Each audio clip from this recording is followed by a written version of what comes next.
मुल्तान में हज़रत बहाउद्दीन ज़िक्रिया के उर्स पर शाह महमूद कुरैशी के भाई मुरीद हुसैन कुरैशी ने भतीजे ज़ैन कुरैशी को झाड़ पिला दी।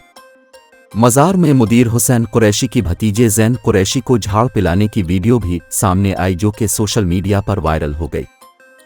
मुरीद हुसैन को एतराज़ था कि ज़ैन ने उनके आने से पहले दरगाह को गुस्ल देने की तकरीब कैसे शुरू करा दी, जबकि मुरीद कुरैशी ने ज़ैन के लिए नाज़िबा अल्फाज कहे और दरबार से निकल जाने का कहा, जबकि इस दौरान ज़ैन कुरैशी खामोशी से खड़े रहे।